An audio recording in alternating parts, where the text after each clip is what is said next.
All right, well, I guess I'll give a quick introduction. My name is Charlotte. I'm going to be your MC for today. So if you have any questions that come up while we're kind of chatting about what's happening in the hot shop, let me know.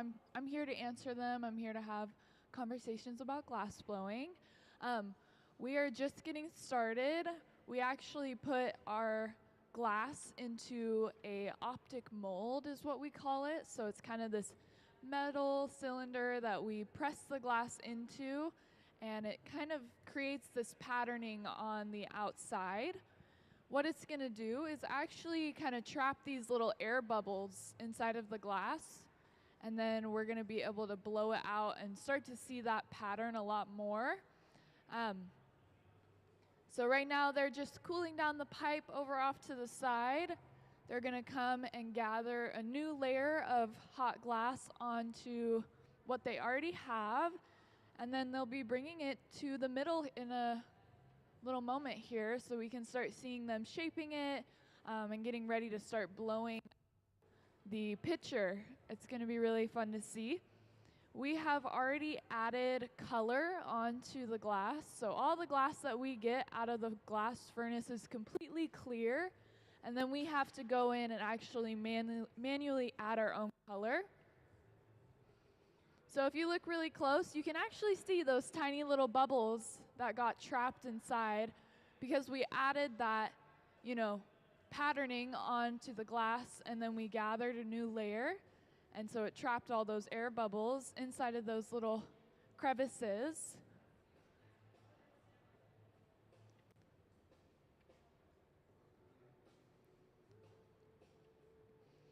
They're going to bring it to the center now so that we can have a little bit of a better look. What they're doing now is going inside of what we call the glory hole. It's a reheating chamber. So it's a furnace that reheats our glass. It's at about 2,300 degrees Fahrenheit. So you can imagine really, really hot.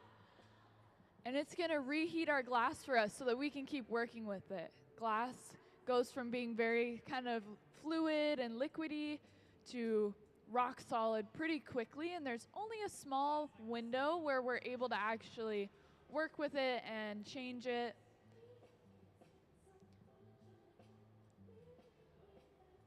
So you'll notice one of our glass blowers is going to start blowing into the other end of the pipe. So there's a hollow space that runs all the way through the pipe and into the glass. And that's how we blow into it. Gabe, who is sitting at the bench, is going to continue to shape it while the other glass blower, Sarah, is blowing in.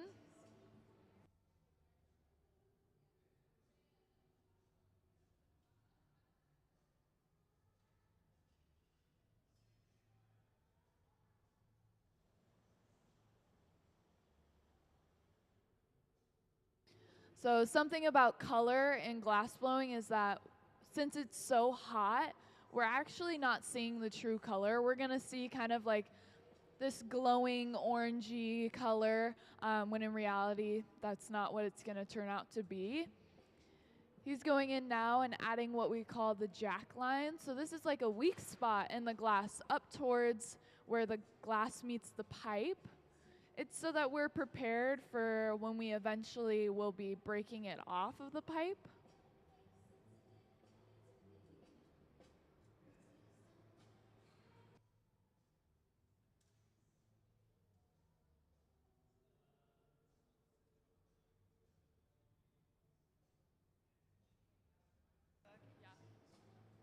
So we're working with like a yellowy green today.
So what just happened is we added the actual bottom of the vase, or the pitcher. We were making vases the other day.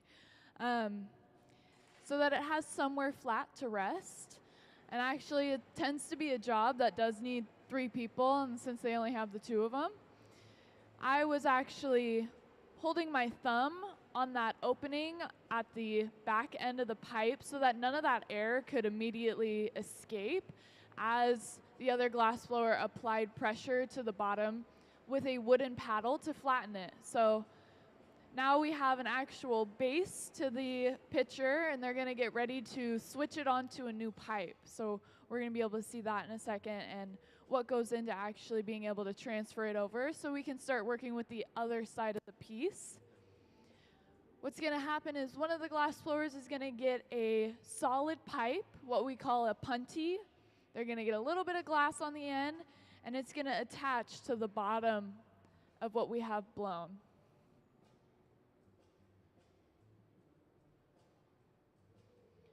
So you can see a pipe with a little bit of glass on the end.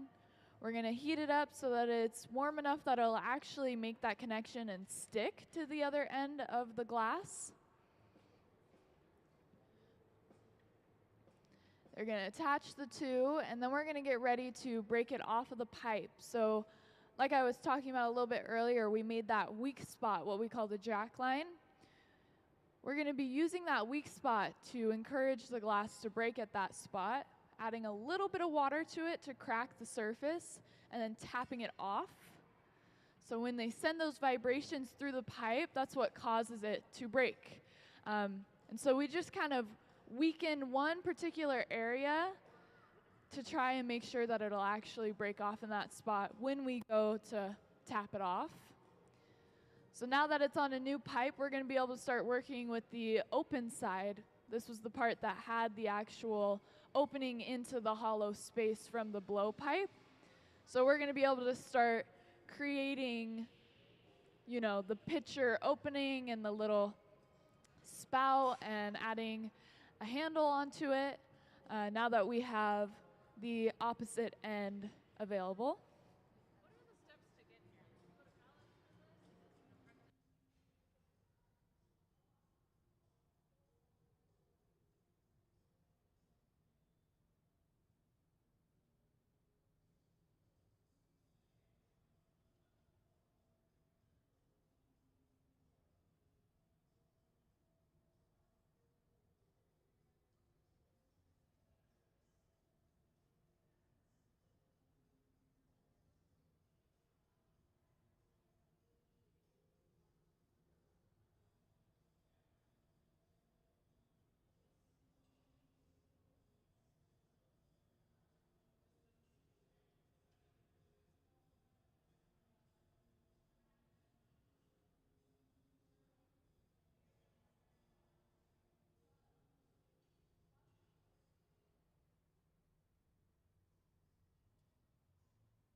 So we'll notice that they heated up that front half of the piece so that they could start to change that opening. you'll see that just by applying a little bit of pressure with the jacks, that metal tool that kind of look like tongs, he's able to kind of push those walls open and create a wider mouth to the pitcher.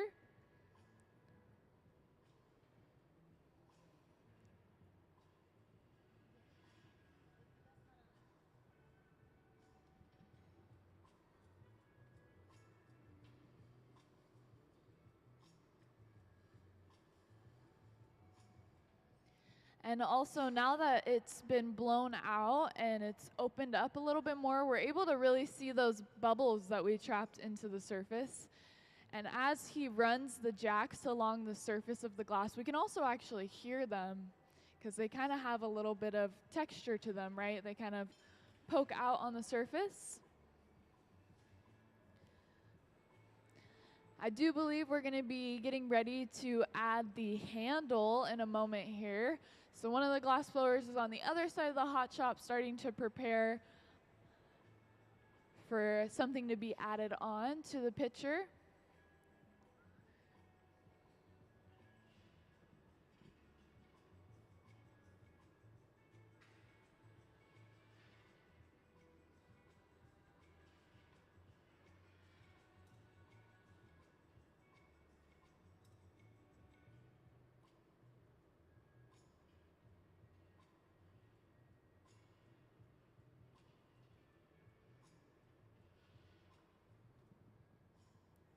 So you'll see now this is actually blown glass, so there is hollow space inside of there. So it's going to be a blown stem, so it won't be solid glass. They make the first attachment and then actually go in using the tweezers to kind of shape and place the handle where they would like it to be.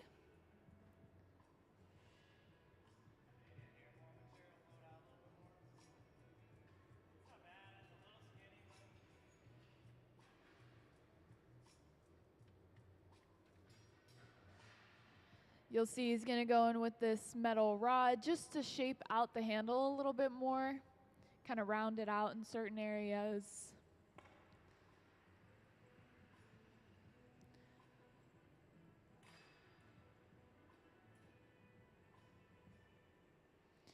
And now you're going to notice that they're using this really hot torch to try and heat up just a specific area on the pitcher where they're going to add that little spout.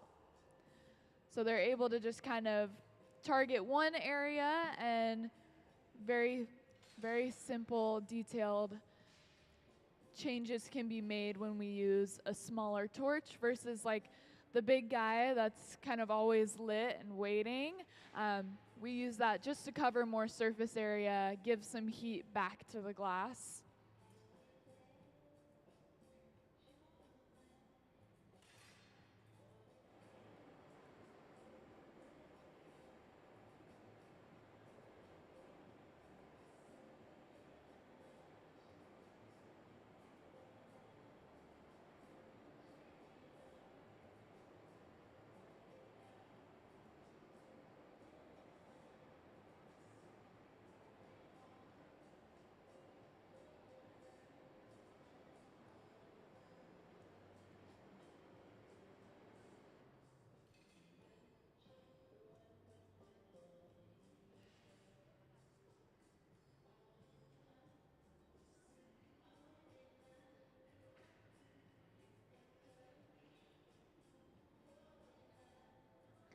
So you'll notice that they are all done with the pitcher, so they're going to get ready to go ahead and break it off.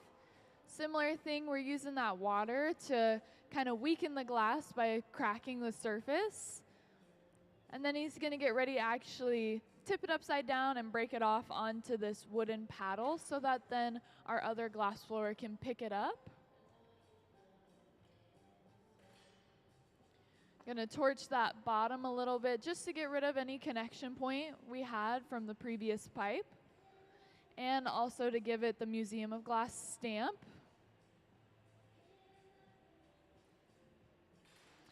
And off it goes to the annealer. This is where it will slowly cool down over time.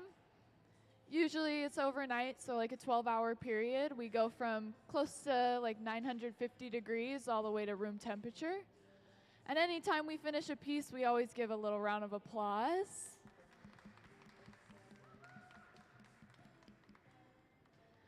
All right, so they're going to be starting on another one. We're going to kind of just be pushing them through.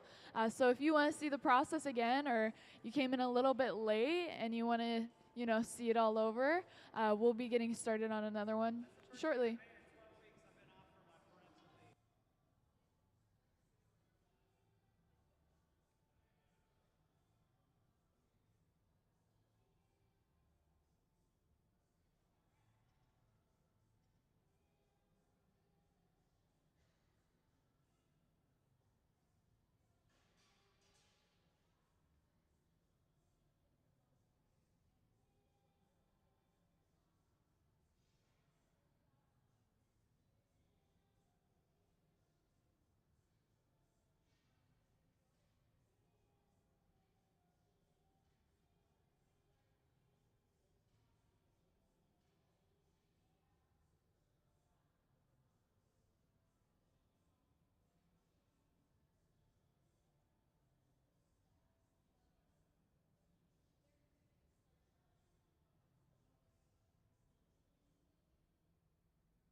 So we can see we're getting started right away.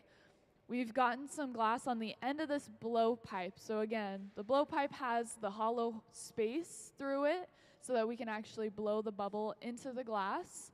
And you're going to see we start with just a little bit of glass on the end of a pipe, and that's how a lot of things start in glass blowing.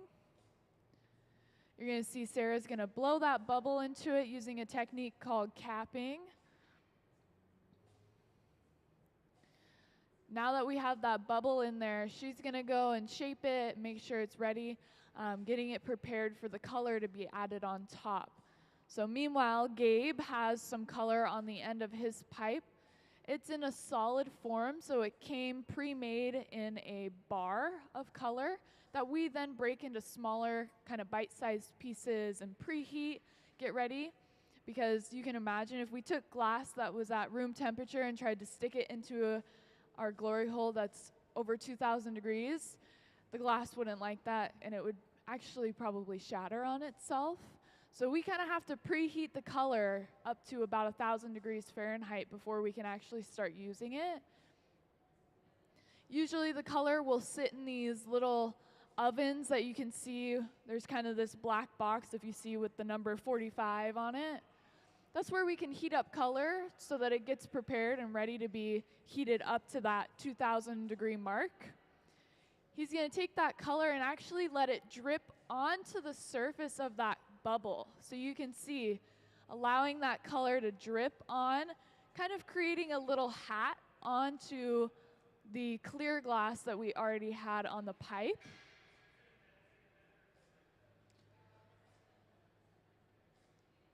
What we're going to see is that we're going to let that color get really nice and hot, and then we're going to spread it across the entire surface of the clear glass. So in a moment here, we actually won't be able to see the clear glass or the bubble anymore because we will have covered it in that color. And in glass blowing, there's no like mixing that's happening, but instead we're building layers. So you can think of it as like a sandwich, right? We start with one layer of the clear, and it has the bubble, and then we add a layer of color, and then we're going to build more layers of clear on top of it. So if we were to take a cross section, you'd only see one small ring of color, but since it's being magnified through that clear glass, it makes the whole piece look like it's colored. So you'll see Sarah's actually starting to smooth out that color across the whole surface of the glass.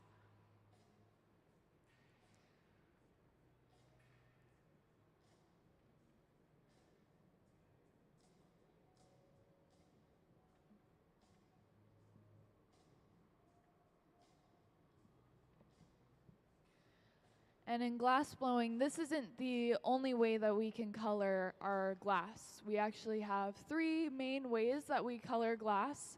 So what we just did is called a color overlay, where we take that bar of color, so you can imagine it's just solid, full bar brick of color. We can also use a crushed down form of that we call frit. So it's kind of this chunky, rocky, colored glass that we actually roll onto the surface of the hot glass. What it does is it creates this variation in the color where you can sometimes see clear still poking through. It's not going to create that solid, one consistent color. It's going to give you a little bit of variety, a little bit of variation. Or we can use powder. So you can imagine powdered, crushed down, sandy glass that's colored, and we can also roll that onto the surface or dust it onto the surface of the glass to color it. That's going to give us more of a consistent color like the color bar, but still not have the full consistency of the color bar.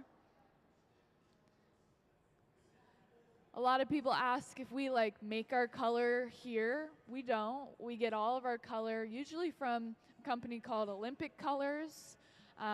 They sponsor us for a lot of events and give us lots of beautiful colors that we can work with. But here at the museum, we don't have any pre-made color that's already hot and ready to go. We always start with clear glass.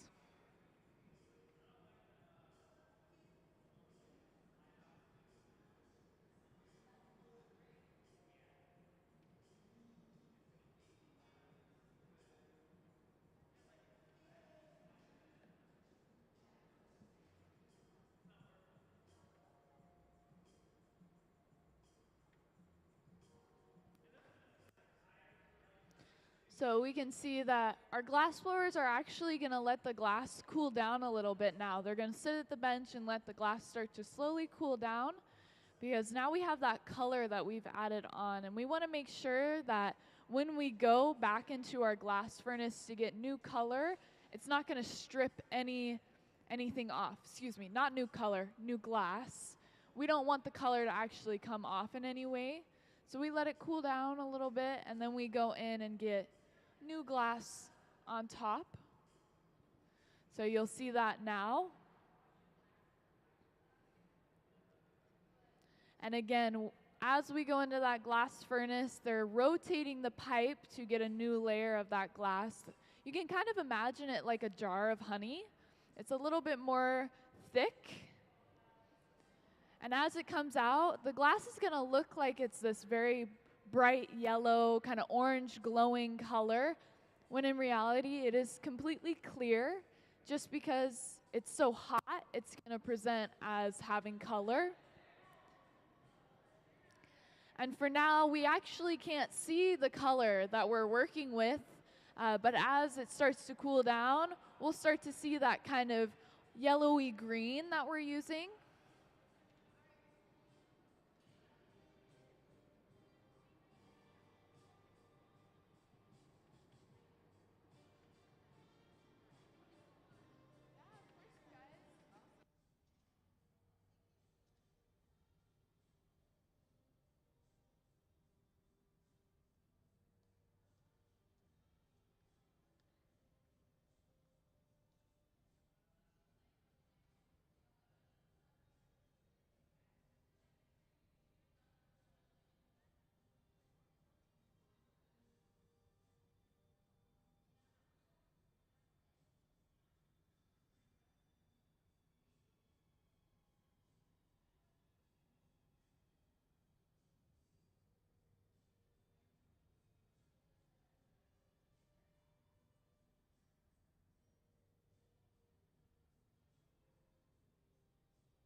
Hello, welcome into the Hot Shop here at the Museum of Glass.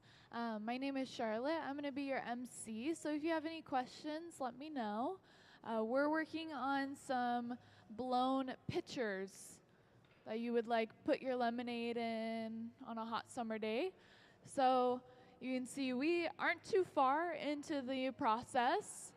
We still have, kind of just the starter that we're going to start blowing up and shaping, so you get to see kind of the fun part. We're using a kind of yellow-greenish color, and we actually created this pattern on the outside of the glass that's kind of trapped these little air bubbles inside of it. So as we start to blow it, you'll be able to see those a little bit better.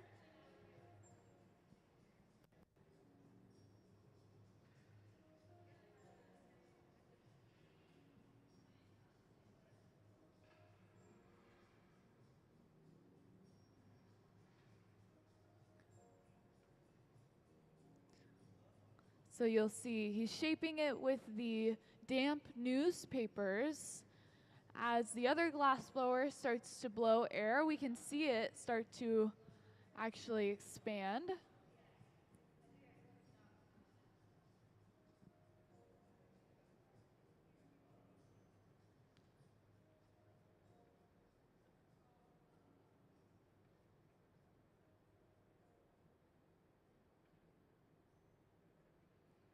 And again, as that air enters the glass, it continues to just grow in size.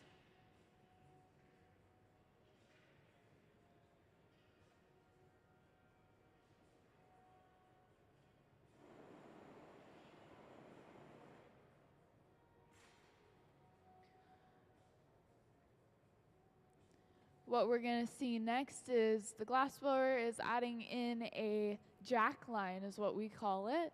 So he's using this tool that we call jacks to create an indentation in the glass up where it meets the pipe.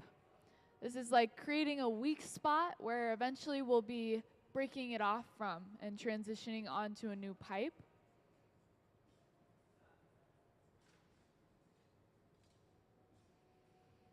So you'll see now, as we look at it, we can see that pattern of those little air bubbles trapped inside of there a little bit better since the glass has gotten thinner. And the next step is we're going to get ready to add the bottom, so the flat surface where it would be able to rest on a table.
So that step in the process does usually require 3 people, and usually we have a third glassblower out here, but he's a little busy.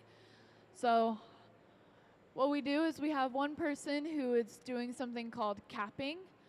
So holding their thumb on the end of the blowpipe where that opening is for the air to enter, just so that as they apply pressure on the front with that wooden paddle to flatten the base, none of that air immediately escapes, right? So we aren't having the piece actually deflate on itself.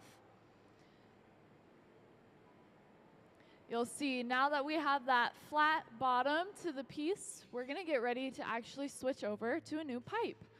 So Sarah has started preparing what we call the punty. It's a solid pipe that has a little bit of glass on the end of it, and she's going to bring it over and attach it onto the bottom of the piece, and then we're going to get ready to knock it off.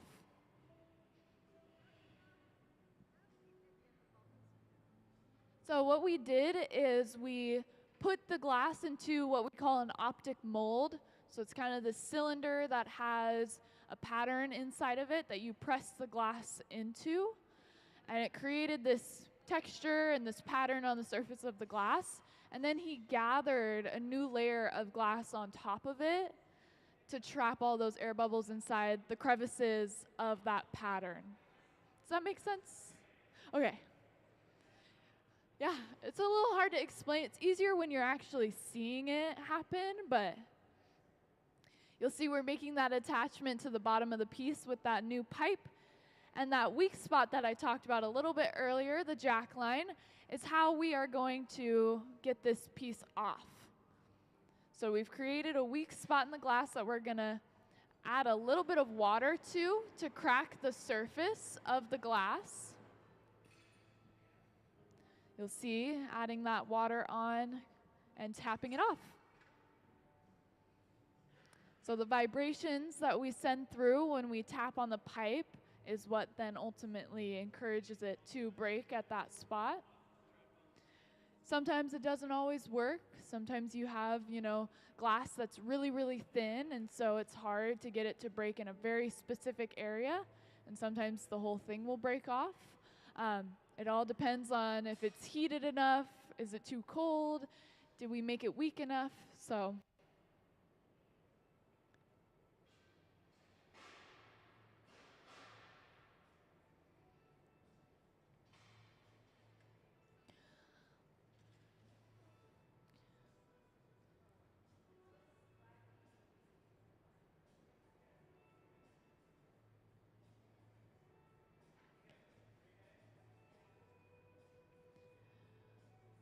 in a moment here, what we're going to see is that now that we're working with the opposite end, we have an opening to the inside of the pitcher. So we're going to start opening up those walls. We're going to add a handle. We're going to add the little spout. And then we're going to be finished with it. So this next part of the process goes pretty quick. You're going to see he made sure to get that front half of the piece really nice and warm so that he can have the most control over that and be able to change it.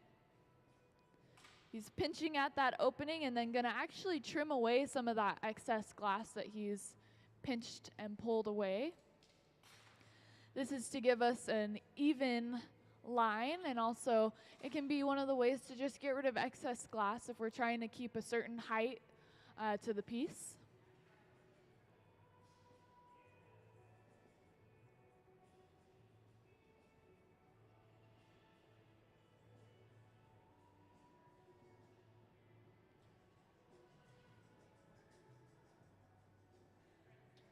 So now that we have trimmed away some of that excess glass, we're going to see going from the inside of the pitcher with the jacks, he's going to start applying a little bit of pressure to kind of help push those walls open to make the opening of the pitcher wider. The other glass blower, Sarah, she's using a paddle to kind of help guide and make sure that everything stays stable. She's now going to go off and start preparing the actual handle that'll be added on.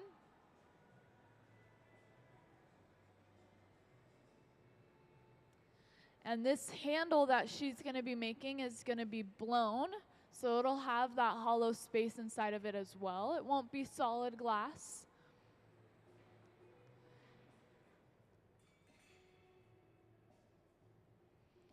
While she's preparing the handle, Gabe is just going to kind of sit tight, make sure he's keeping the glass hot enough that it's not going to get too cold and crack in any way.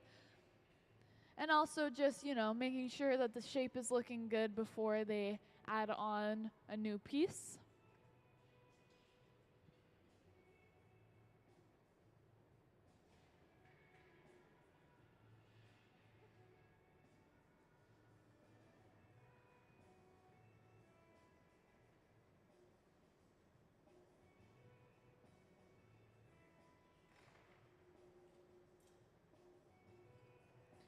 You'll see Sarah's coming over with that blown bubble. Gonna make sure it's really nice and warm before we attach it onto the pitcher. So you can look closely and see that that glass does have that hollow space in it and it isn't fully solid. They make the attachment and then actually cut it off of its original pipe to then be able to place the other end of the handle. Yeah, that's a great question. So any of the glass that's colored, we cannot put it back into our glass furnace because the glass in our glass furnace is clear, and so we don't want to cross-contaminate at all. But we have in the past opened up for local artists to come get our leftovers and use it in their own work. Otherwise, it gets recycled. So.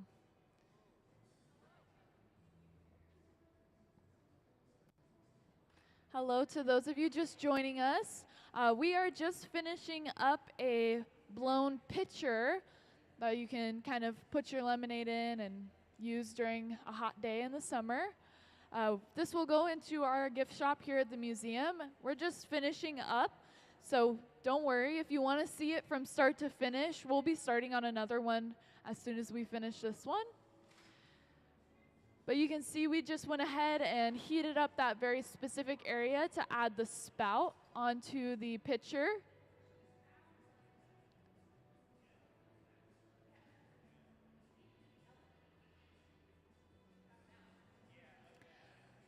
The glass blowers are just gonna kind of perfect any last little details, make sure it looks good, and then we're gonna start getting ready to actually break it off and put it away.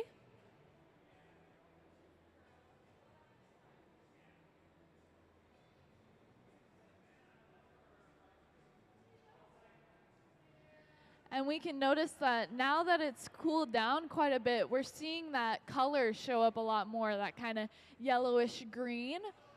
And actually, it won't show up the full true color until it has fully cooled to that room temperature. So we're seeing a close example to the color, but still not fully true to what it will eventually show up as.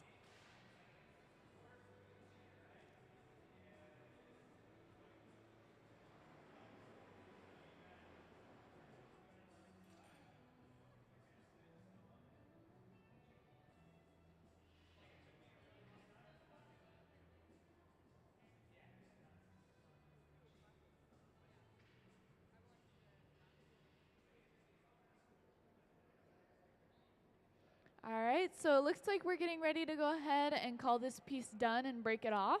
So we're adding water once again to that connection point to be able to tap it off. What the water does is create these small cracks in the surface of the glass. Gonna tip it upside down and tap it right on off. What we're gonna see is he's actually going to go ahead and torch the bottom of the piece to be able to stamp in the Museum of Glass logo.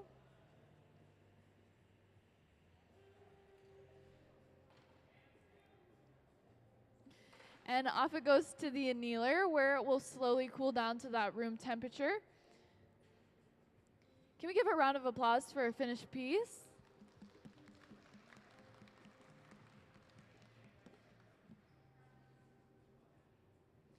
All right, so that's our second pitcher that we've finished. So we're doing about 2 every hour. And our glass blowers are going to get started on another one pretty much right now.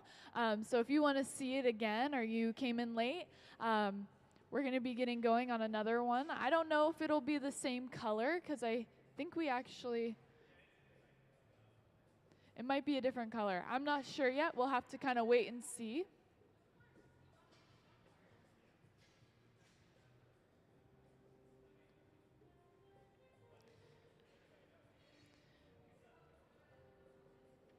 But what you'll notice is he's getting a solid pipe right now, and he's going to get a little bit of glass on the end of this pipe so that he can actually pick up the color that he's going to be using.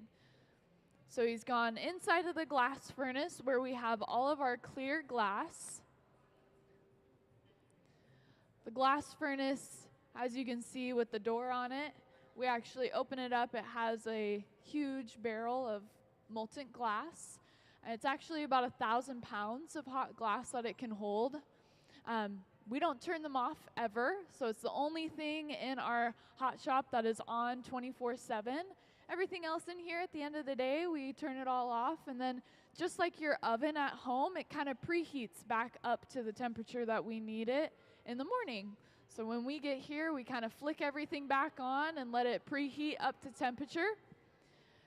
The glory holes that we're using, so these big round chambers that are kind of glowing at you, those are about 2,300 degrees Fahrenheit, and this is how we reheat our glass. So as it starts to cool down, we go inside of the glory hole to heat it back up.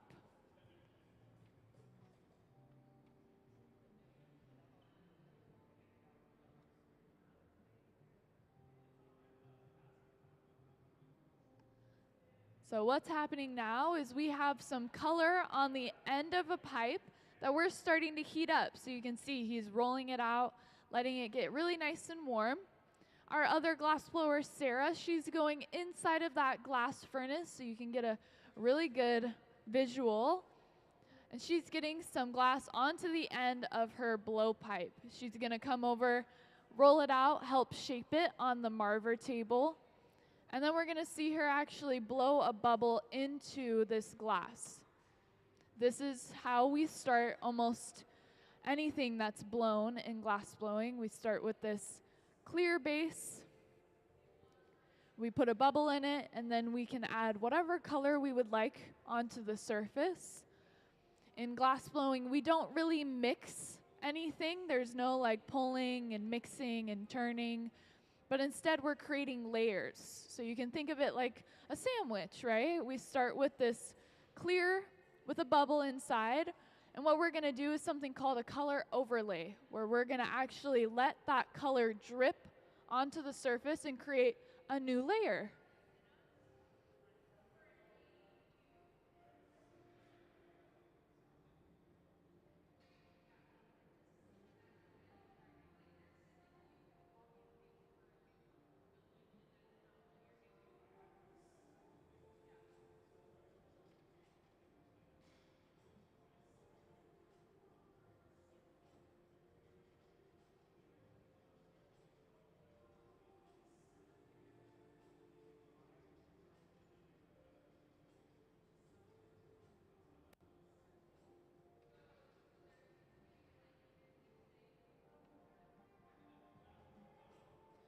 So you can see she now has that color in front of her. She's actually going to kind of section out how much she needs to use. Hand it back off, and they're going to heat it up really nice and hot as we prepare for this color to be dropped onto the surface of the clear bubble.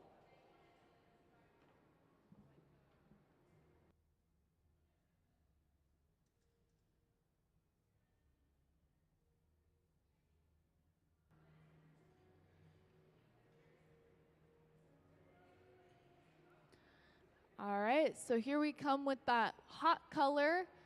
Gonna let it drip onto the surface. We're kind of creating like a little hat right now for our clear bubble. Now that we have this little hat on our bubble, we're gonna actually start to spread that color out and over the whole surface of that clear glass.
All right, so it looks like we let that glass kind of cool down, and then we gathered a fresh layer of hot, clear glass on top. So you can see, we're just gonna go in and start shaping it out. And what we're actually doing is gonna get it prepared to go inside of something that we call an optic mold. So like I kind of had discussed a little bit earlier, this is the part of the process where we get those bubbles into the surface of the glass.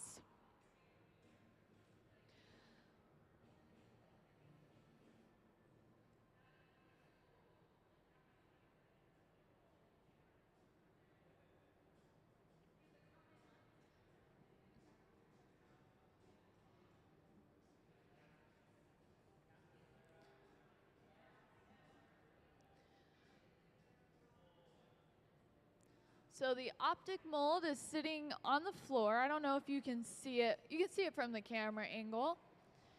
And what Sarah is going to do is actually kind of stretch out the glass a little bit, make it into more of a cone shape, so that then she can actually press the glass into this optic mold, this kind of metal cylinder that you see on the floor.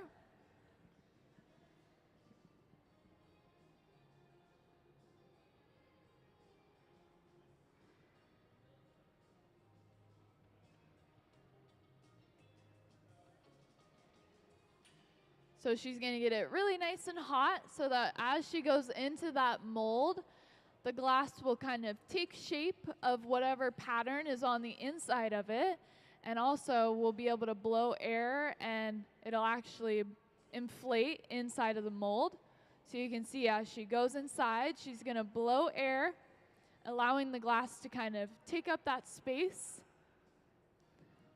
And now we have this pattern on the surface of our glass. It can be a little bit hard to see, but actually this pattern is what's going to create those small little air bubbles that get trapped inside, because we're going to gather a fresh layer of hot glass on top of this, and the air bubbles will get trapped inside of all those little crevices.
All right, so we're going to go ahead and get ready to get a new layer of glass onto the surface.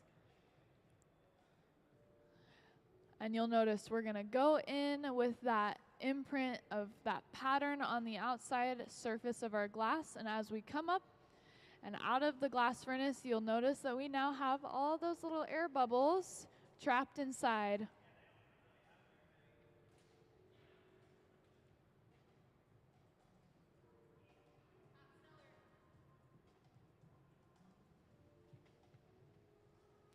So now he's just going over and cooling down the pipe in a water trough that actually spits up water onto the pipe just to help cool it down.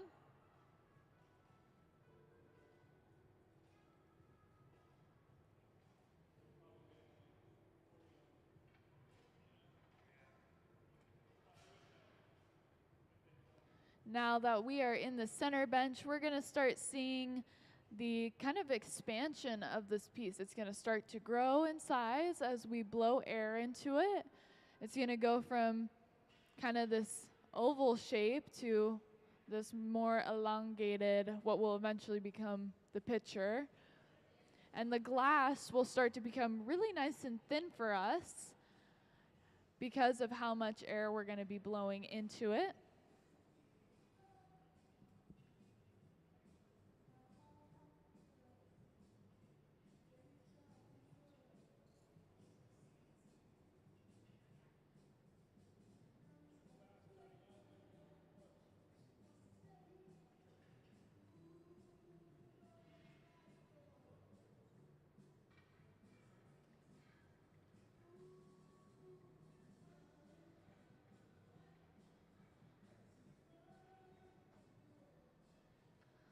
So one of the glass blowers who's sitting at the bench is going to start shaping it with the newspapers, as on the other side, Sarah is going to start blowing her breath into the pipe and inflating that glass.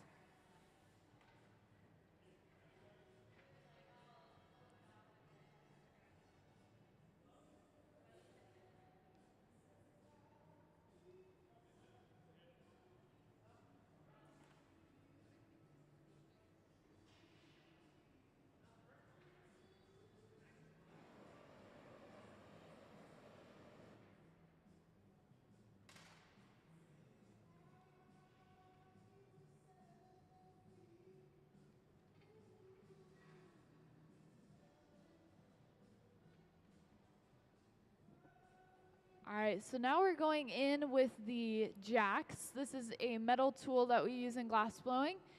And he's actually kind of pinching right up where that glass starts to meet the pipe to create a weak spot, this kind of neckline to the piece.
All right, so he's gotten the bottom of the piece really nice and hot so that our glass blowers can go ahead and actually apply some pressure to the bottom and flatten it to create that flat surface where the pitcher will be able to rest. As one of the glass blowers applies that pressure to the bottom of the piece with that wooden paddle, the other glass blower is actually holding her thumb on the end of the pipe to make sure that air doesn't escape from the piece and that it doesn't actually deflate on itself.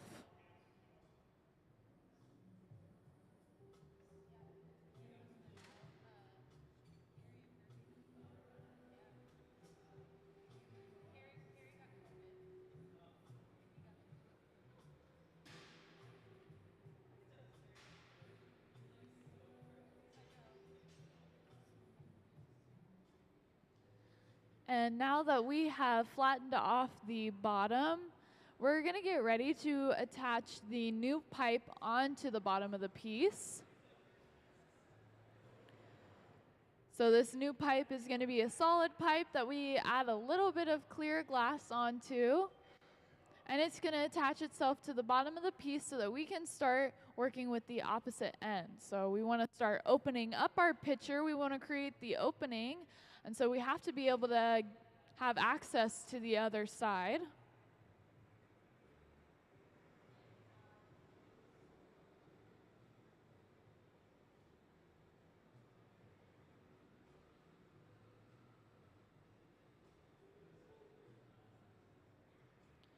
For those of you that are just joining us now, we're working on pictures that are going to go into our gift shop here at the museum. So they're, these very kind of spring colors, and they have this bubble pattern on them. And actually, we create that by putting them into a mold that adds a pattern onto it. And then we gather glass on top, and it traps these small little air bubbles inside. So that's what you're seeing. We're going to attach that new pipe onto the bottom of the piece, and watch carefully because this part happens really fast. Once there's a solid connection between the two, our glass blower is going to get prepared by adding a little bit of water to that jack line that we made a little bit earlier. So that weak spot up towards the top of the piece where the glass meets the pipe. The water creates some small cracks, and then he's going to tap it right on off. Just like that, we're onto a new pipe. So we're going to be able to start working with the other side of the glass. We'll be able to start opening up the pitcher, creating the spout, and adding a handle onto it, and then we'll be finished.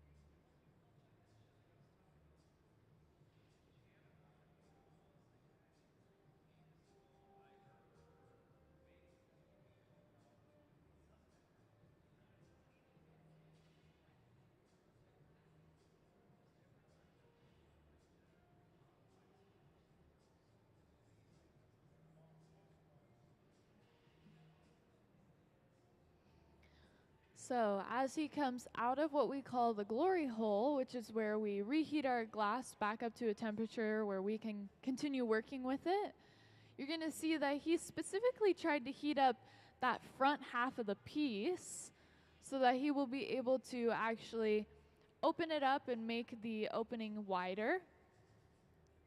He's going to pinch at that opening, kind of pulling away some of that glass just to create an even edge. We can also do this to remove any excess glass that we don't need. Gonna go in with some special scissors that we used just in glass to cut off that excess.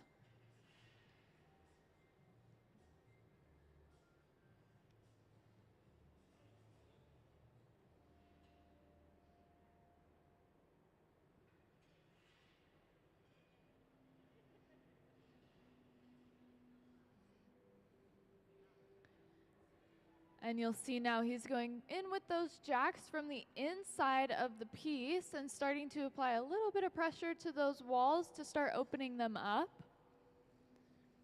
As he goes on the outside of the piece, this is one of my favorite parts, you can actually hear those bubbles on the surface of the glass as his metal tool kind of glides over.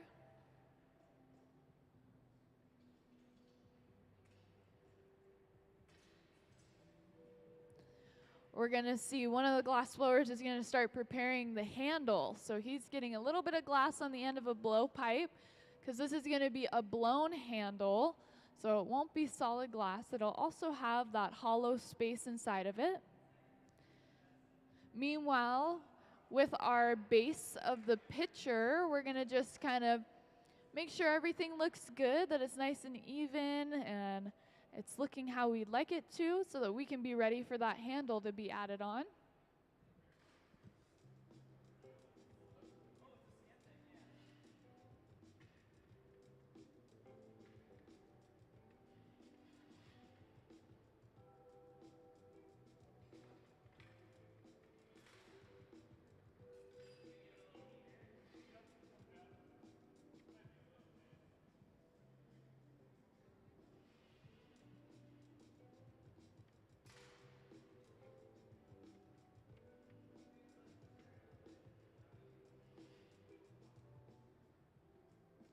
All right, so we're going to attach that blown handle onto our pitcher.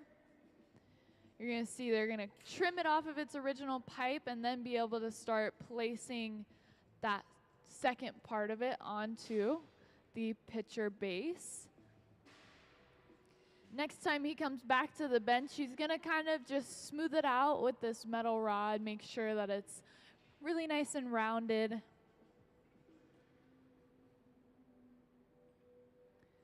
And then they're going to start using this really hot torch so that they can heat up the specific area where we're going to be adding the little spout. So you'll see this torch is just right in that spot where we're going to be adding the spout.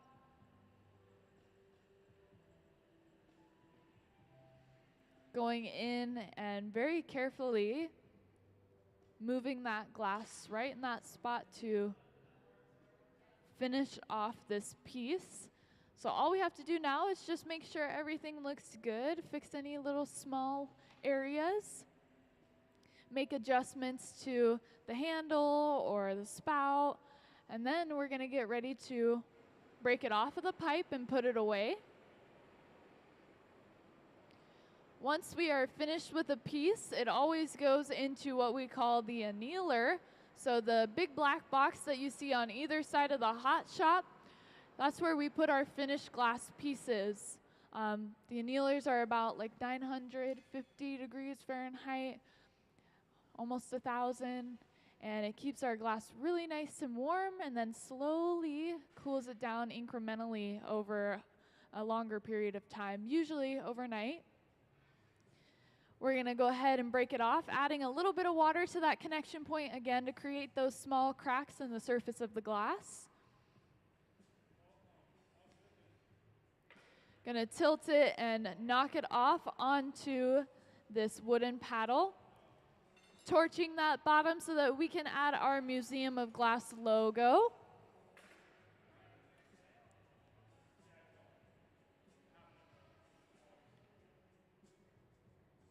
And off it goes to the annealer. Let's give our glass blowers a round of applause.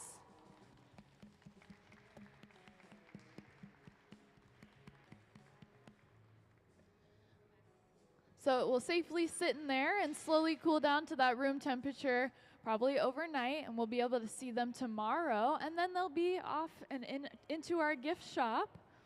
We're going to continue working on them, so if you want to see the process from the beginning to the end, if you didn't get to see it, hang around. We'll be here starting on another one shortly.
All right, so we're heating up the glass so that we can go inside of that optic mold. So you'll see Sarah's gonna go inside of the mold, blow some air so that she can actually fill up that space. And we now have this pattern on the outside of our glass.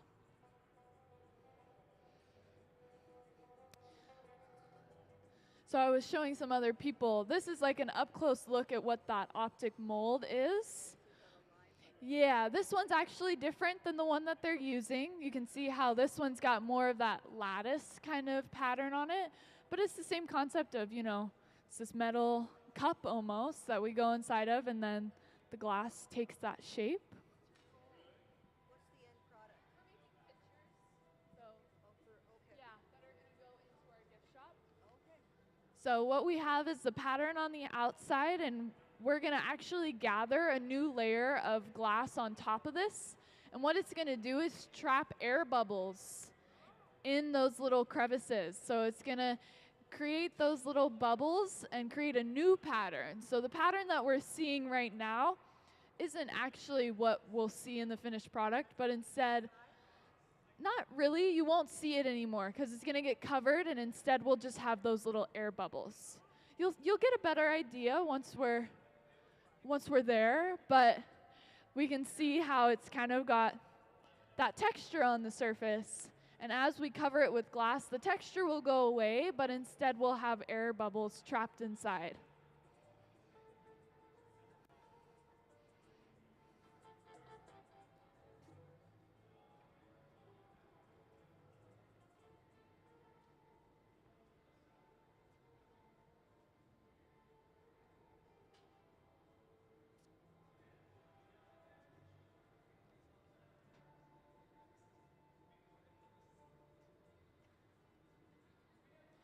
All right, so we're going to go inside of our glass furnace now. You'll see we open up the door, and this is where all of our clear glass is. We're going to start rotating that pipe inside of there to get a new layer. As he comes out, you're going to see all those little air bubbles that we have now trapped inside of the glass. And actually, in a moment here, we're going to be switching over to the center bench. So if you want to adjust, maybe get a better view at all, we're going to be moving and shifting over to the center.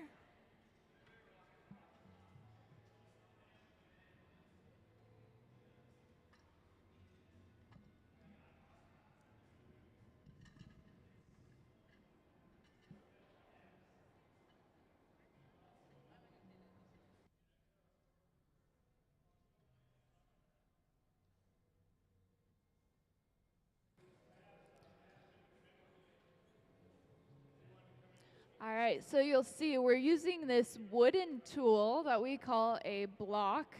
We keep it soaked in water so that we can use it on the hot surface of the glass. It's just to help us shape the glass, make sure that it's rounded so that when we start to blow the bubble, it'll blow evenly inside instead of going lopsided in a different direction we don't want it to.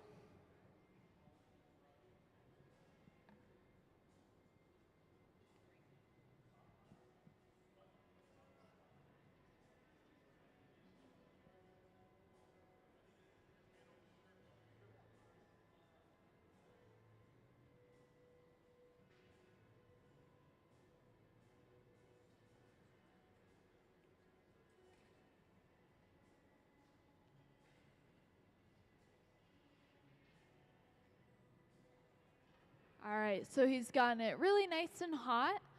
And this is when we're going to start to see it change the most, as one of our glass blowers is going to begin blowing air into the glass. We're going to start to see it expand.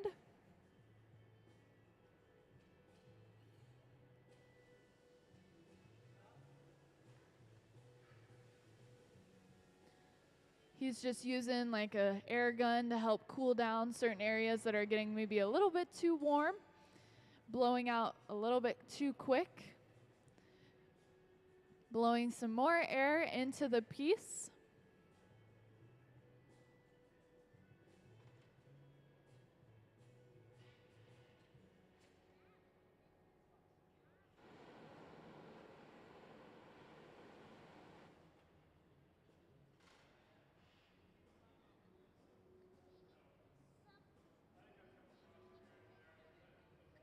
Now this time as we come to the bench, he's going to go in and start using this metal tool that we call the jacks to create a jack line in the glass. So this is an indentation up towards where the glass meets the pipe, kind of like a neckline. It's creating a weak spot in the glass where we'll be able to eventually break it off from and transition to a new pipe.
And you'll notice he's gotten that front half of the piece really nice and warm.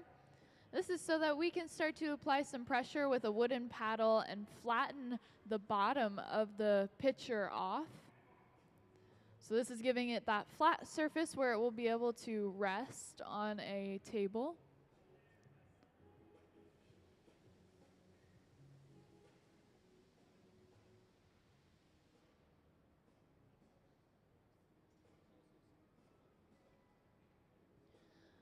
So we have finished everything we can do on the blowpipe. We're going to be switching over onto a new pipe.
And I want to point out, now that we have blown it out and the glass has gotten thinner, you can really see those little air bubbles that we've trapped inside. We're going to go ahead and attach the new pipe onto the bottom of the piece. And this is when we start to get ready to break it off so we can start working with the other side. That jack line that we made earlier is really important because it's where we're going to be breaking off from. So he's going to take a little bit of water inside of his tweezers and actually apply it to that jack line, that weak spot in the glass, creating small cracks and tapping it off. So that vibration that we send through the pipe is what actually encourages it to break at that location.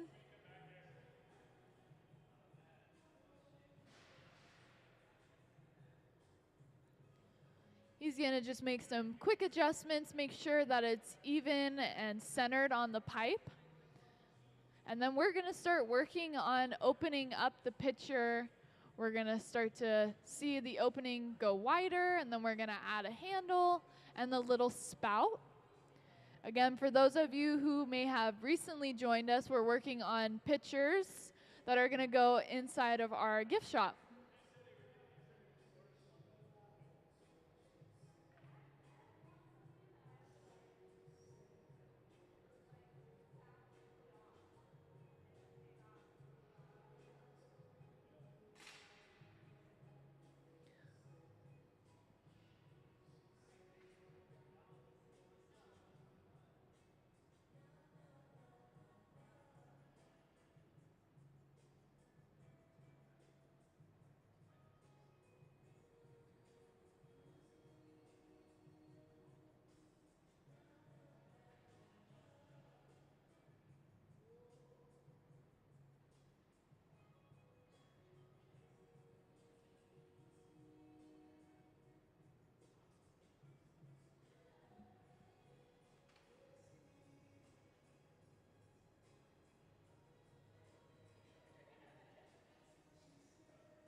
So you'll notice that we've heated up that front half again, and he's actually pinching at that opening.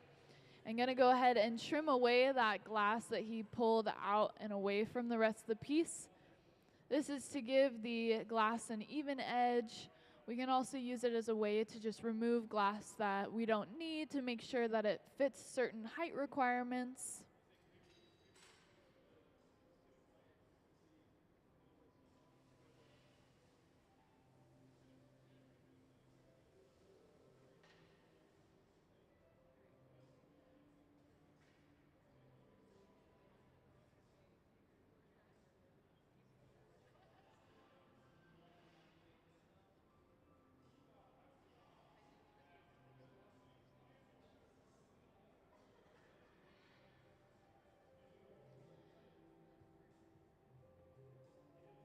It tried to close on us a little bit, so we're gonna have to go ahead and pull out that excess again and trim it back so that we can get the edge even once again.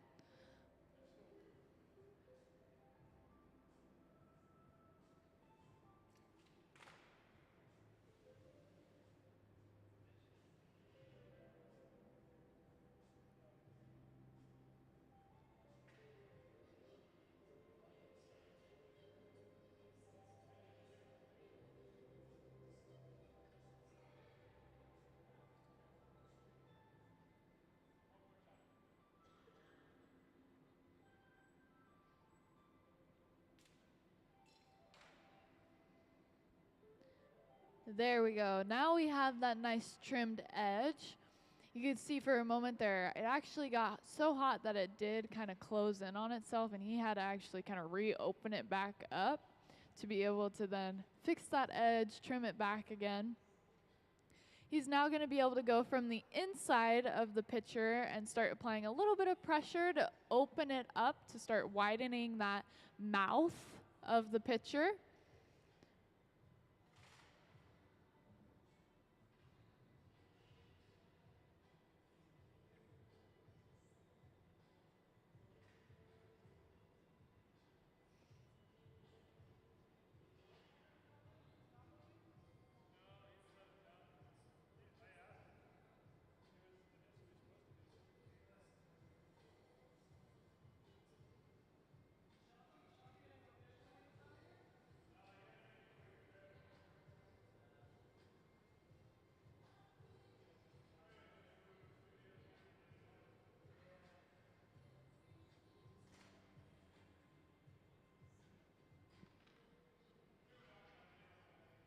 So now that we have gotten the shape, the body of the pitcher that we're making, we're gonna get the handle prepared. So one of the glass blowers is getting some glass on the end of a blowpipe so we can make a blown handle.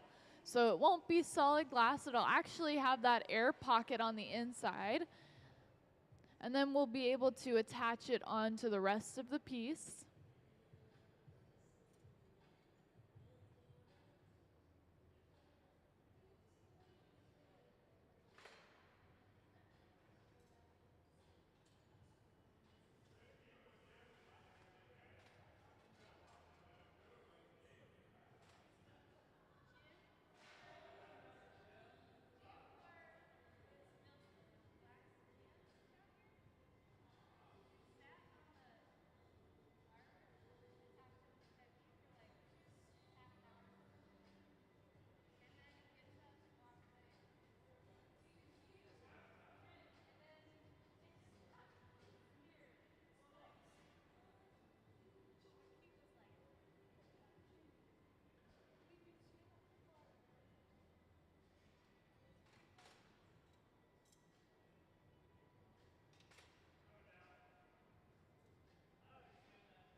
All right, so we're gonna get ready to attach this handle on.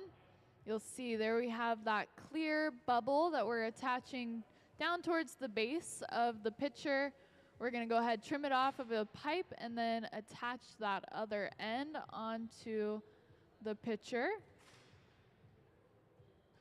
we're going to go ahead and actually kind of heat it up a little bit more so that we can go in and smooth it out with like a metal rod.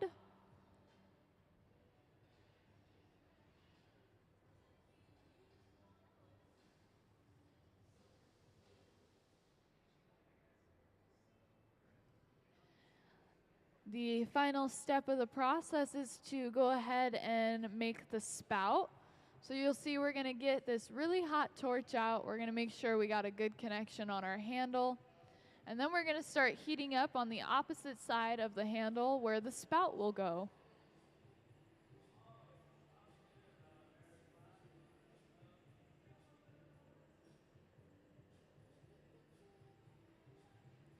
Going in and very gently just moving that glass that we heated up.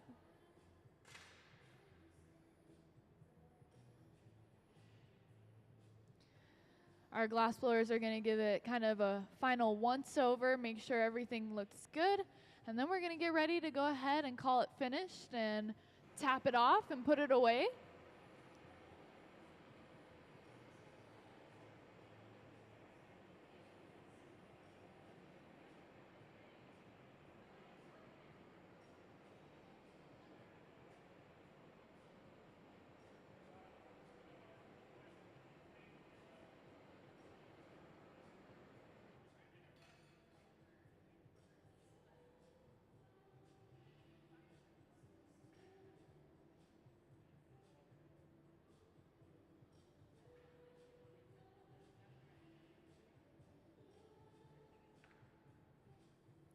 So you'll see we're going to add a little bit of water once again to that connection point, creating those small cracks in the surface of the glass so that we can then tap it off of the pipe.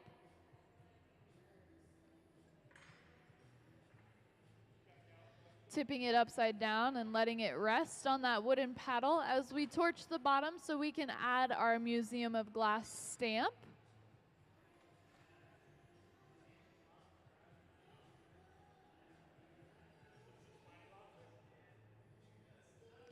And off it goes to the annealer where it will slowly cool down over a longer period of time. Round of applause for a finished piece.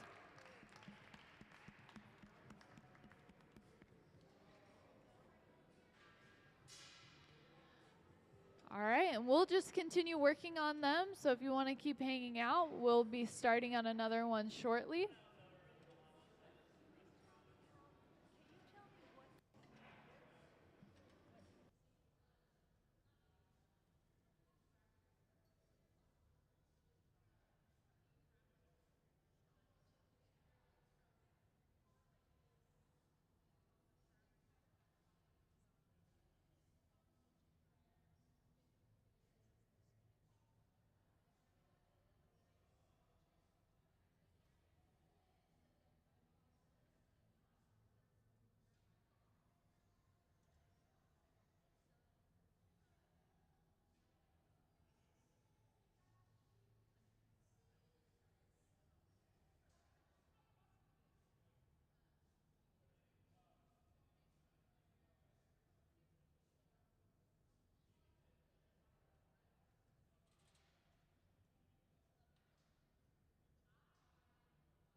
So we are getting started on another picture. You can see Sarah has clear glass on the end of a blowpipe.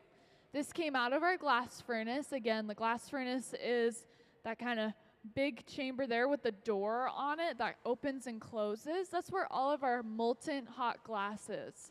And it's completely clear, it's colorless. Of course, since it's so hot, it looks like it has some sort of color to it. It kind of has this yellowy, orangish glow to it, when in actuality, that's just the heat changing it and actually making it look like it has color. What we're doing, though, is we are actually starting to heat up some color. So Gabe is standing inside of the glory hole where we reheat all of our glass.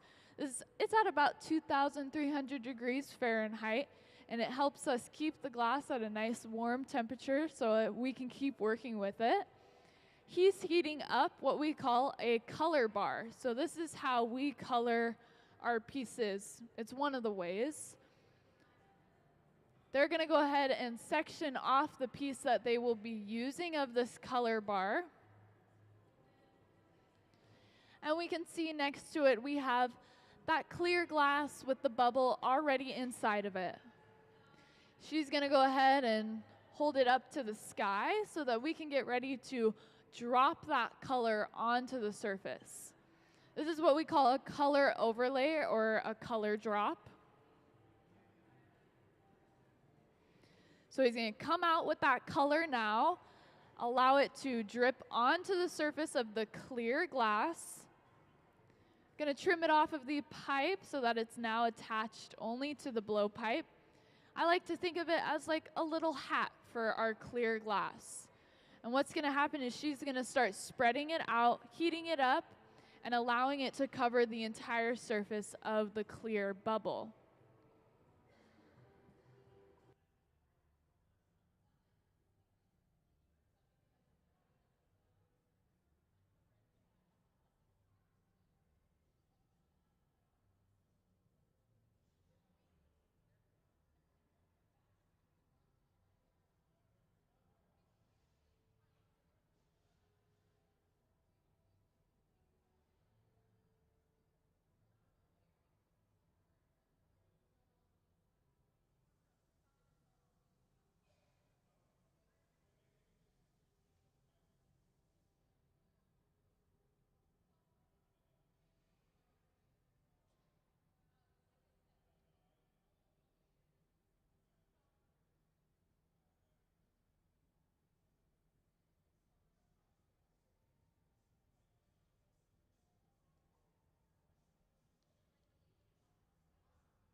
All right, so we can start to see that that color is being spread across the entire surface of that clear bubble.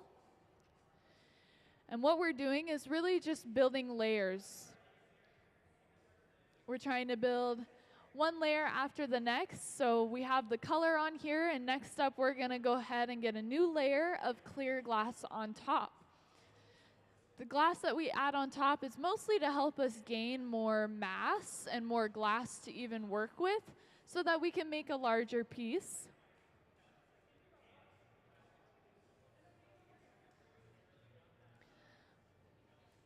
I do believe the color that we're working with is this kind of darker green. And of course, right now, it doesn't look anything like green. It's gonna kind of look like a red, maybe even an orange at sometimes. And again, it's just because the heat is so intense that it's distorting what color we're seeing. As we start working with it in the center here and we start to blow it out and it gets larger, we'll be able to start seeing that true color kind of shine through a little bit more.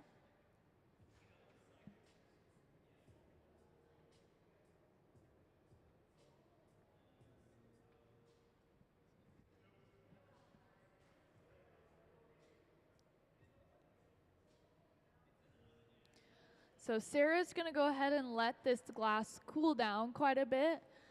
just so that when we go into the glass furnace to get a new layer of clear glass, we don't have any issue with it trying to strip off. We don't want any of that color in our clear glass. We would then have to empty it and do a new batch, and it would be super annoying. So we try to be very careful about, getting any sort of cross-contamination color into our clear glass. Once it's cooled down quite a bit, she's gonna go into that glass furnace. You can see as soon as we open that door, it's glowing really bright at us. She's gonna start rotating that pipe inside to get a new layer of glass.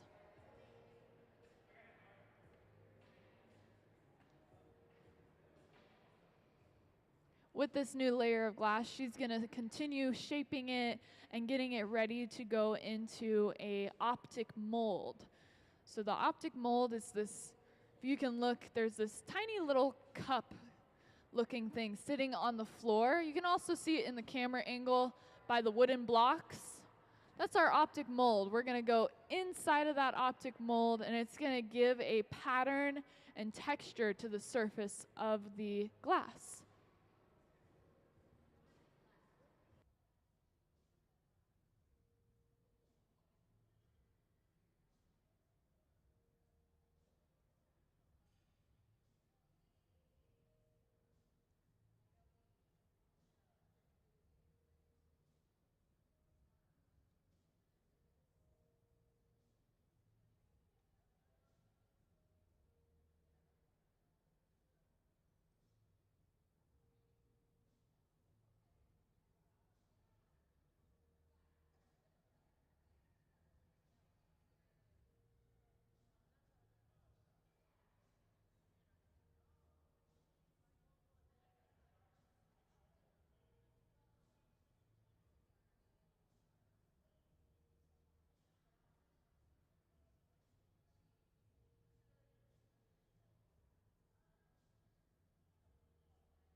What we're gonna see is that Sarah's gonna start kind of applying pressure with this stack of newspapers that we keep soaked with water. It allows them to get a little bit closer contact with the glass.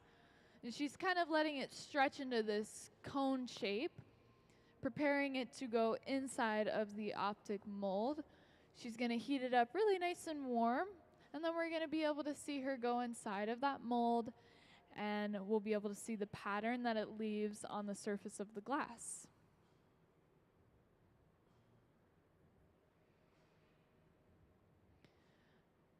So again, she's gonna press into that mold, blow some air into the glass so that it actually fills up the whole space. Coming out of it, the glass now has texture and a pattern on the surface. And as she starts to use the jacks, her metal tool, on the surface, you can actually hear that texture, that pattern on the surface of the glass. So for these pictures that we're making for the gift shop, we're actually gonna kind of get rid of this pattern that we just added onto the glass, because we're gonna gather a fresh layer of clear glass on top, and it's actually gonna trap these little tiny air bubbles inside.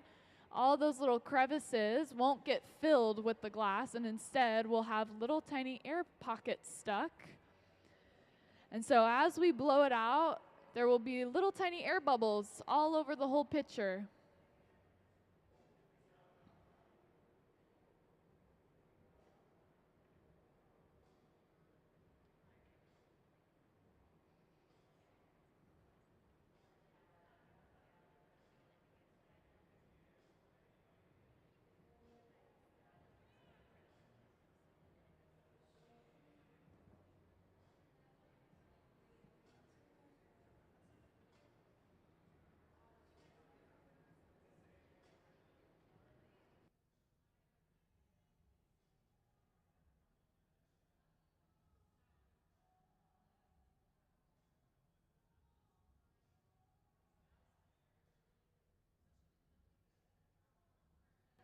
So we'll see. As we go into this glass furnace to get a new layer of hot glass, we went in with a texture on the outside of the glass, and now we're going to come out and it's going to be completely smooth again, but we'll have all those little trapped air bubbles.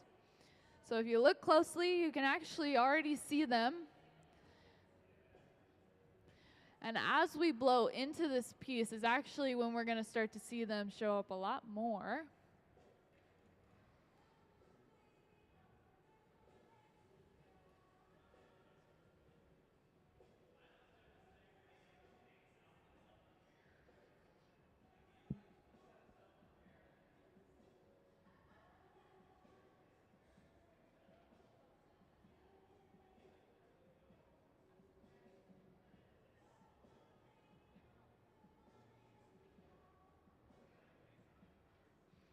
So here we are at the center bench. We're going to see they're going to start shaping it. They're going to start blowing air into the glass to start expanding it and turning it into the larger pitcher that we're looking for.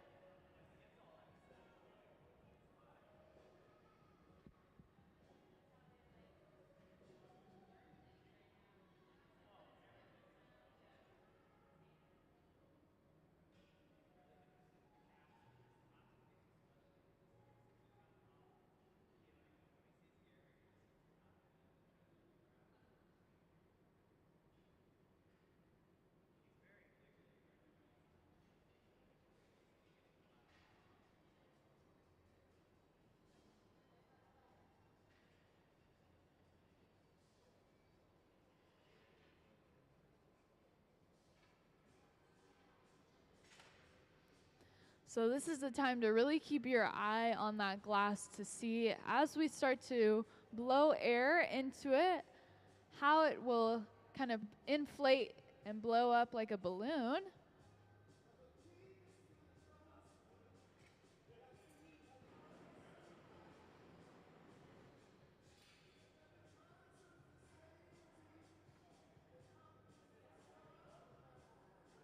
And since we aren't trying to make a bowl, we're going to actually allow the glass to kind of stretch out a little bit longer.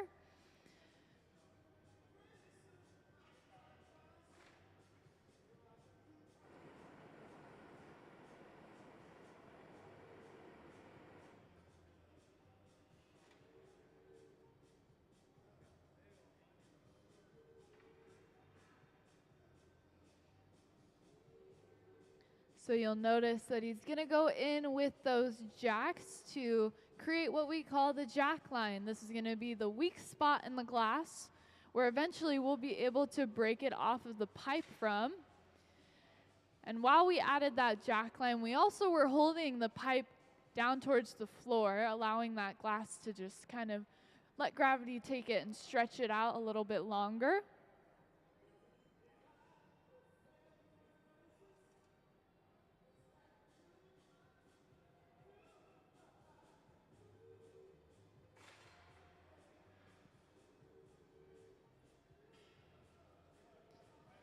In a moment here, we'll be adding the bottom to the piece, so where it will be able to actually sit and rest on a table, you're going to see that one of the glass blowers will actually hold a wooden paddle and apply a little bit of pressure to flatten out the bottom.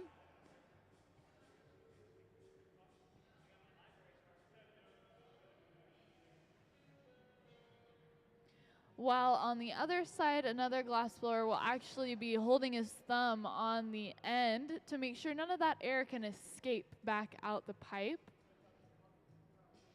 We don't want to see the piece collapse on itself. We want to keep it nice and blown up, so we got to make sure none of that air is able to escape.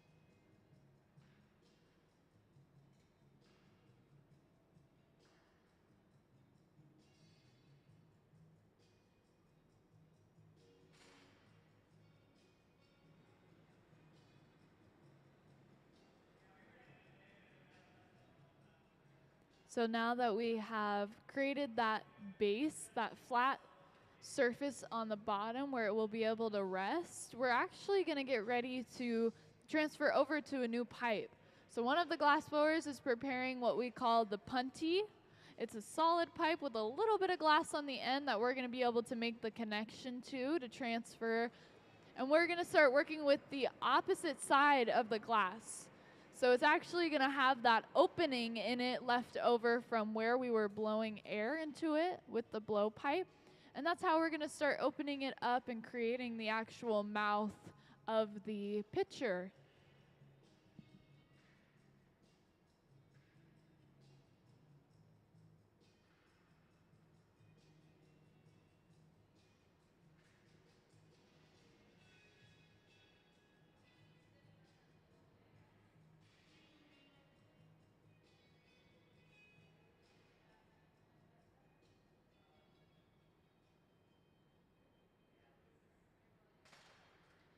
So you'll see bringing over that new pipe and making the attachment onto the bottom.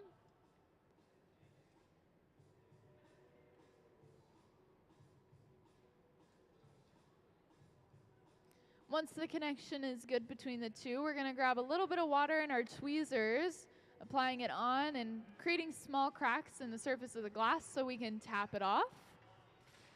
So we're kind of just making sure that we're creating a weak spot in the glass where it will actually want to break at by creating a thinner point, by, creating that jack line that we made earlier, and then adding that water to that jack line, creating those very small cracks in the surface so that as we tap it off and send those vibrations through, it will actually break in that location.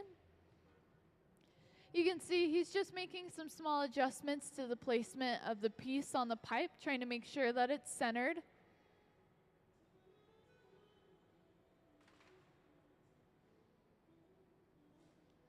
Now we're at the part of the process where we're going to see it be opened up. We're going to add the handle on, and we're going to add the spout where we'll be able to actually pour from.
So we actually went ahead and did a little bit of a longer heating just on that front half of the piece so that he can come in and actually trim away some of this excess glass. We're trying to get a really nice even lip.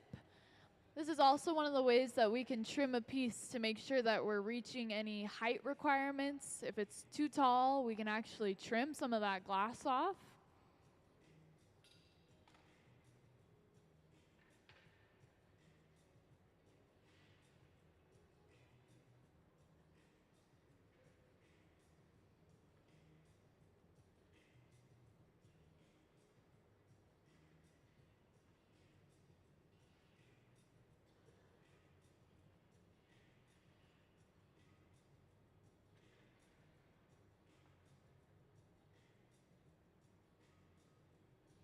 Going from the inside of the piece where we have that hollow space left over from where we were blowing into, he's starting to widen the opening by just applying some pressure with those jacks from the inside of the piece, kind of opening it up more.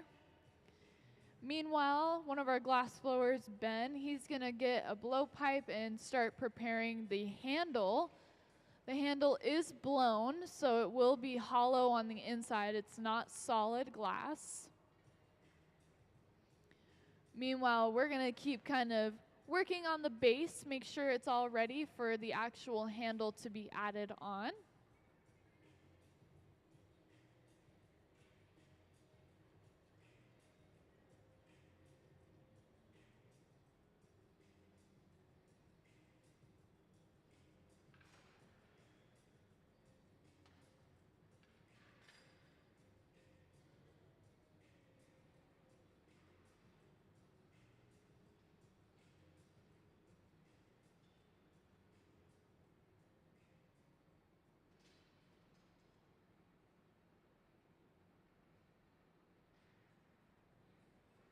And now that it's started to cool down a little bit more, we're starting to see that color show up a lot more. It's very beautiful, kind of darkish tealish, kind of bluish green. But of course, it's still really hot, so the color that we're seeing isn't 100% accurate still. We won't be able to know the exact color that it's going to be until it's actually cooled all the way down to that room temperature, which is a overnight experience. Looks like we have that handle ready to be added on. So we're going to see that we're heating it up a little bit, and then we're going to come over and attach it onto the base of the pitcher.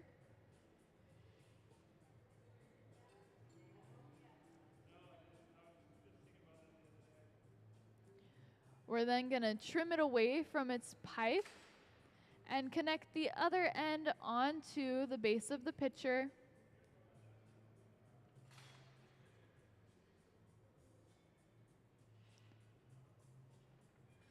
He's now going to go in with this metal rod and kind of round it out, make sure that it would be able to actually fit a hand inside of it.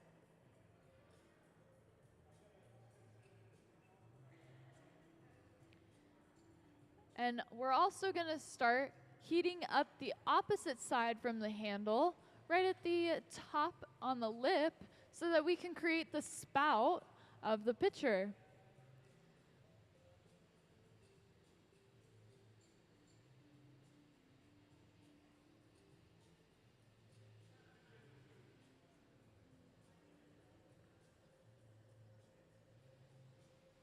So you'll see very, very carefully he goes in and just moves that glass to create that spout. We are in the final stretch, so we're just going to make sure everything looks good, fix any small little details, and then we're going to get ready to break it off and call it finished. Again, we will not be seeing this pitcher for probably 12 hours.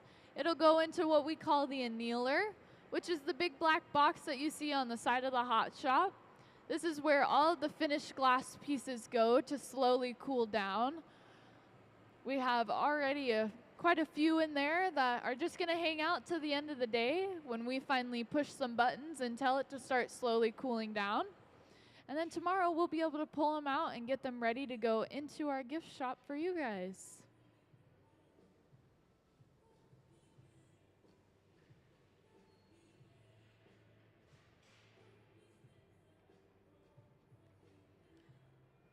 All right, so we're going to go ahead and break this off of the pipe, adding a little bit of water to that connection point once again, creating those small cracks so we can then tap it off of the pipe.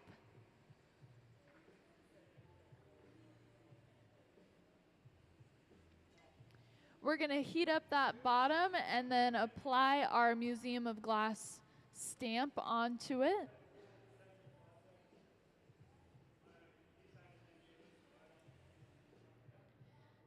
And off it goes safely to the annealer. Can we give a round of applause for a finished piece?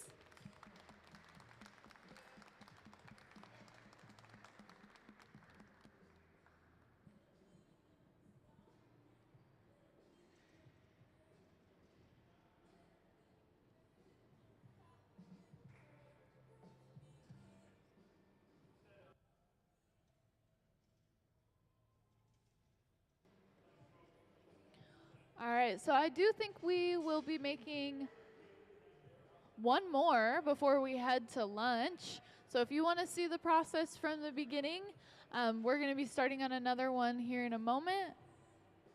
Otherwise, thank you so much. We'll be going on lunch for about an hour after we finish this last picture. And we'll have the time posted on the screen for you as well. If you do want to come back after lunch, I do believe we'll still be working on the same thing.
All right, so it looks like we have already added the color onto our piece.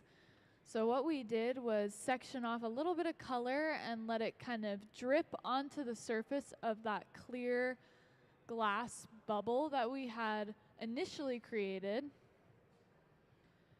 And then we spread the color across the surface so that we can have color across the whole picture that we're making.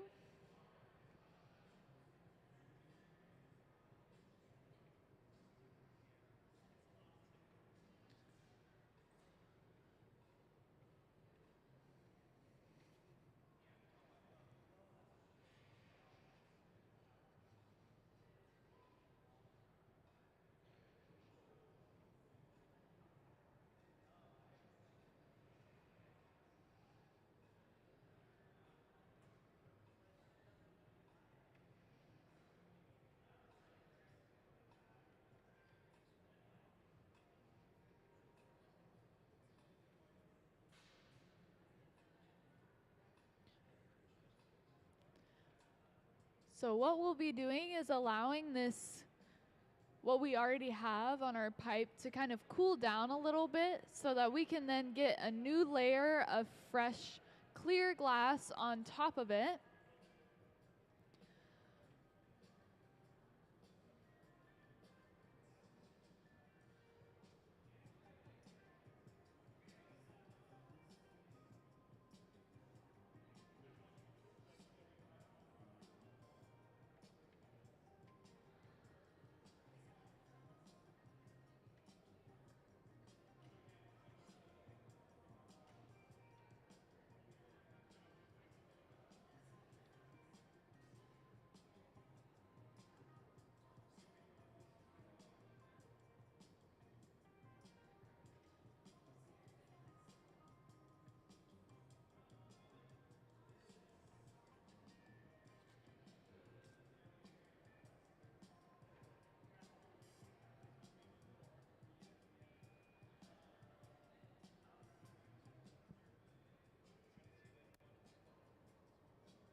So we're going into the glass furnace to get a new layer. You'll see that we rotate that pipe inside of the glass furnace, allowing it to create a new coating.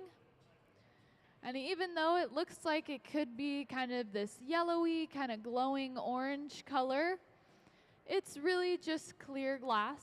And what's changing the color is the heat.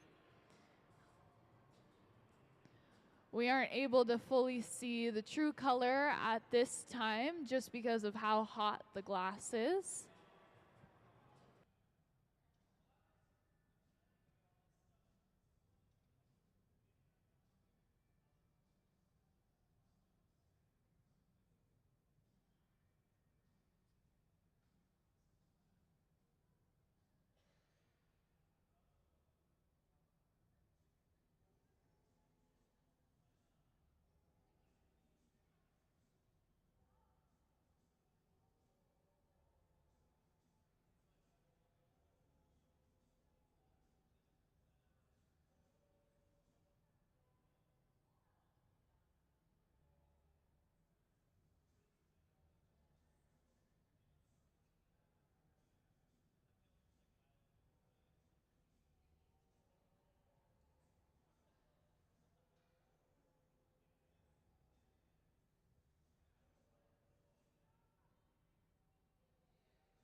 So we're going to notice that Sarah's going to kind of stretch the glass out a little bit and turn it into more of this cylindrical shape, almost kind of coming to a little bit of a point.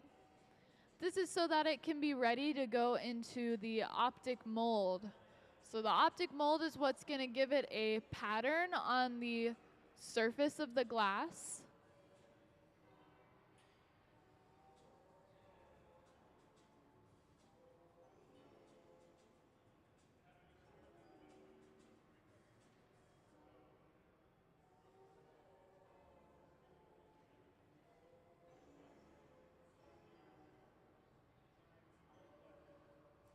So she's going into that mold and she's going to blow air into the pipe so that the glass will inflate, taking shape of that mold.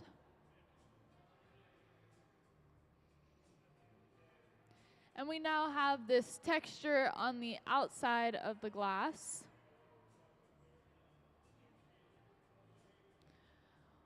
What's going to happen is we're actually going to get new glass on top of this. So we're going to create another coating of fresh, clear glass. It'll go over this pattern and trap very small air bubbles inside of it. So we'll trap these little air pockets.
So again, after letting it cool down quite a bit, we're going into the glass furnace and getting a new layer of clear glass.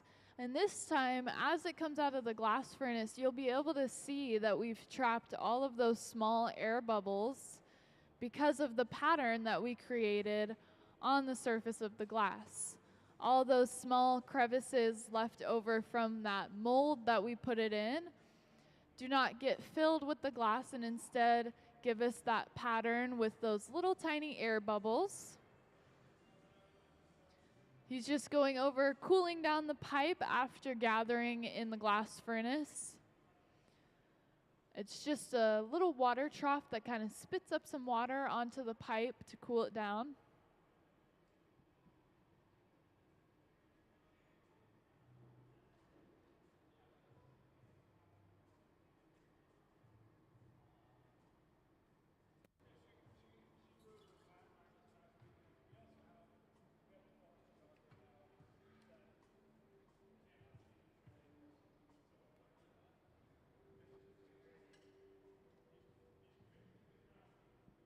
So we're going to start the process of blowing and expanding the size of this glass and starting to turn it into the pitcher that we're looking for.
So now the glass blowers are going in and applying pressure to the bottom of the piece to create a flat surface where we'll be able to rest the pitcher on a table. We're also now ready to transfer onto a new pipe so that we can start working with the opposite side of the glass and start opening it up and creating the mouth of the pitcher.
So we will now be adding and attaching the new pipe onto the bottom of the piece. This is what we are transferring over to. So we're going to make sure the connection is good between the two and then get ready to break it off. We're going to be grabbing a little bit of water into the tweezers and applying it to that spot that we want it to break at. This is what we call the jack line. And then tapping it off.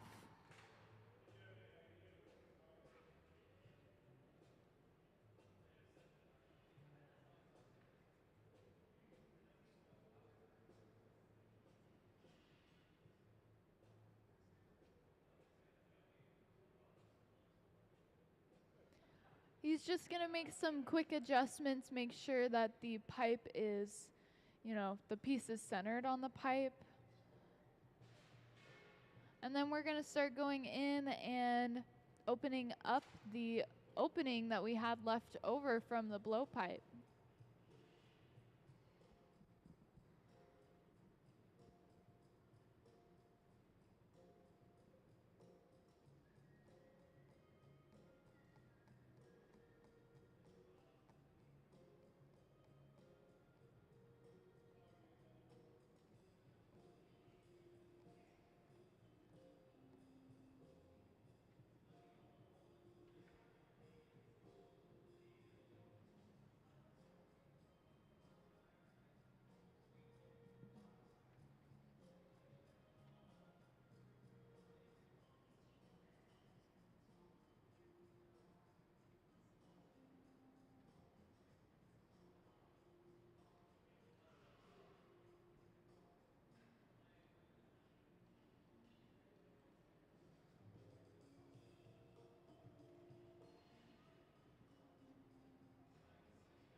You'll see that he's pinching at that opening, kind of pulling that glass away from the rest of the piece so that he can go in with these special scissors that we can use on glass to actually cut and remove it from the rest of the piece.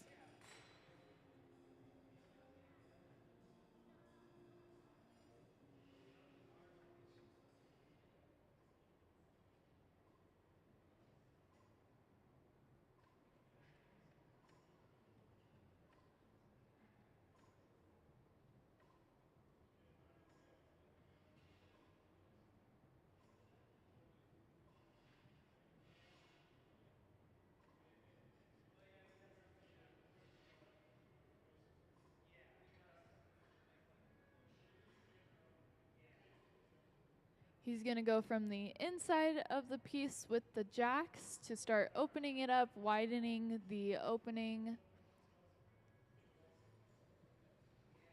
Meanwhile, one of the other glass blowers is going to go and start preparing the handle so that we can add it on to the rest of the pitcher.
So you'll see we have this blown handle that we're going to be attaching on.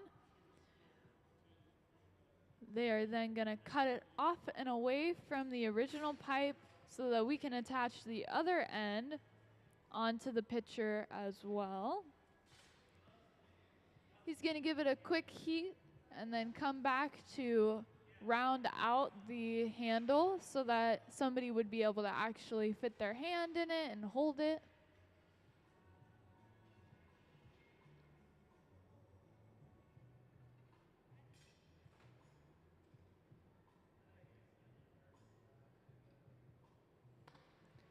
We're now going to take this super hot torch and begin torching the opposite side of the handle so that we can create the spout.